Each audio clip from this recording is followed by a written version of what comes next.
안녕하세요. 닥터 SF입니다. 오늘은 말이 트이기 전 시기, 즉 언어 전기에 부모님이 가정에서 무엇을 해주실 수 있는지를 말씀드리려고 합니다. 우리 애는 아직 말을 안 하는데 뭘 하지? 싶겠지만 사실 이 시기에 해줄 것들이 앞으로 말이 트이는데 정말 큰 밑거름이 됩니다. 오늘은 크게 세 가지를 말씀드리겠습니다.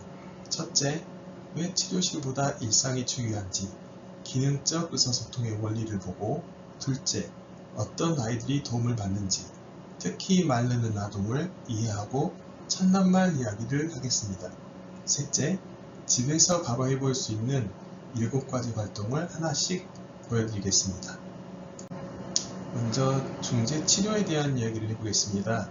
예전 방식은 책상에 앉아 정해진 목표를 시범을 보이고 따라하게 하고 정확히 몇 번 했는지 세는 방식이었습니다. 반면 요즘 중요하게 보는 기능적 방식은 실제 대화 상황에서 말을 직접 써보게 하는 겁니다. 핵심 차이는 정확한 회수냐, 실제로 소통이 됐냐입니다.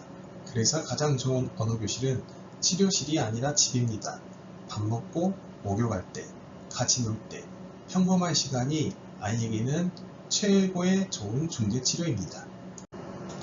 자연스러운 상호작용을 할 때 기억하실 3가지 원리입니다. 첫째, 강화하는 촉진자가 되세요.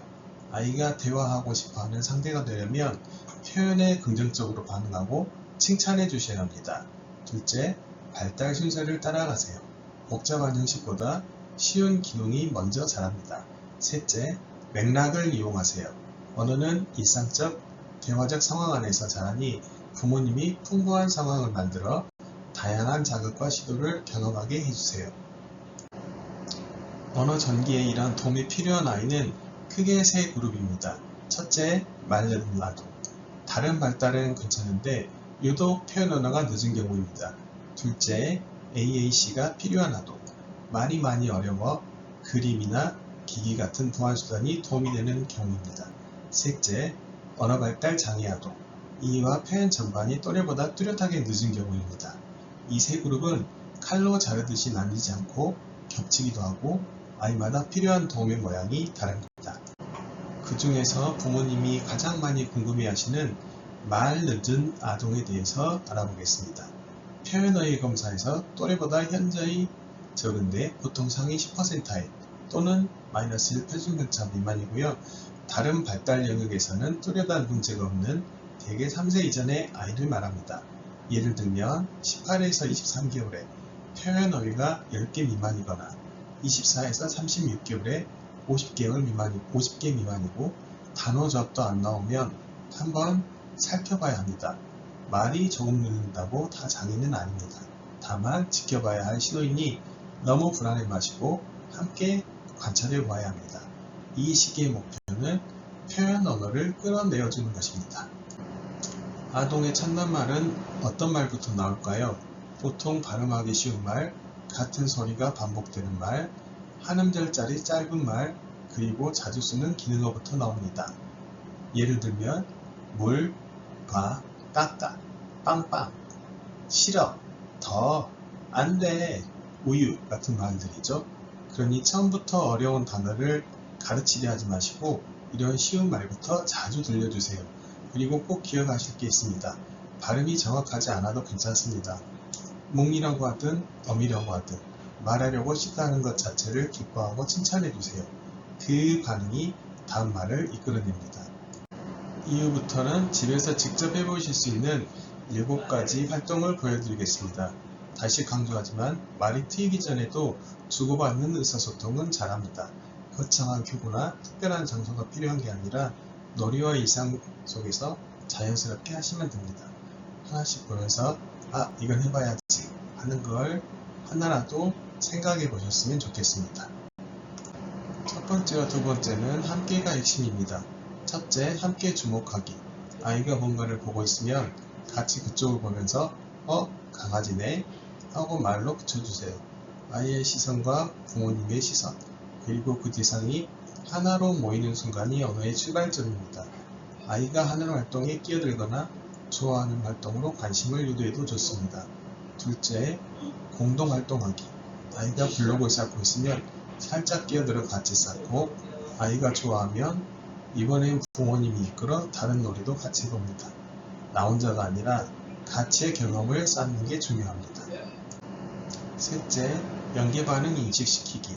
아이가 손을 뻗거나 소리를 내는 등 의도적인 행동을 했을 때 부모님이 즉각 반응해주세요.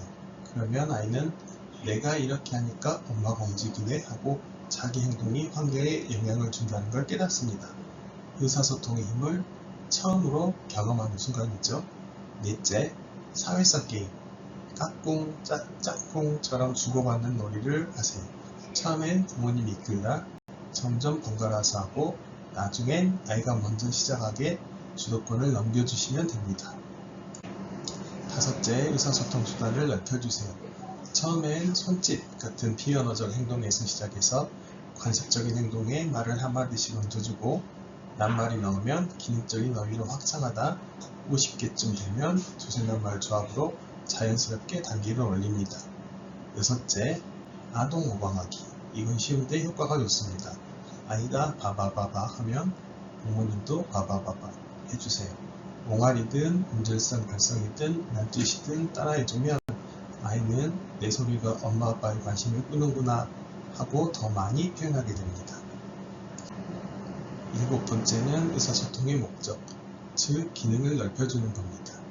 아이는 말이 트이기 전에도 다양한 이유로 소통을 시도합니다. 순서대로 보면 먼저 뭔가를 요구하거나 상대를 움직이려는 도구적, 조정적 기능부터 그 다음에는 선택하기, 거부하기 같은 개인적 기능으로 넓혀집니다. 그리고 역할놀이나 상상놀이 같은 놀이 상황에서 상호작용, 가상 기능을 끌어내주세요. 핵심은 아이가 소통할 이유를 자꾸 만들어주는 것입니다. AAC 보완대치 의상소통에 대해서 잠깐 말씀드리겠습니다. 말과 글로 표현하기가 심각하게 어려운 아이들에게 그림 카드나 몸짓, 전용 기기 같은 수단으로 의사소통을 도와주는 방법입니다. 부모님이 가장 걱정하시는 게 그거 AA 있으면 우리 애가 말을 안 하게 되는 거 아니에요? 인데 연구 결과는 정반대입니다. AAC는 오히려 이해와 표현을 모두 끌어올리고 일상 참여를 늘리고 말 발달의 훈련 도구로도 쓰입니다. 말을 막는 게 아니라 소통의 길을 하나 더 열어주는 거라고 생각하시면 됩니다. 마지막으로 부모님께 드리고 싶은 말씀은 언어 발달은 빠르게 가는 경주가 아니라 천천히 그러나 매일 쌓아가는 과정입니다. 그리고 우리 아이의 가장 좋은 언어 선생님은 비싼 교구도 유명한 치료실도 아닌 바로 부모님입니다. 오늘 들으신 것 중에서 하나라도 해보시면 그걸로 충분합니다.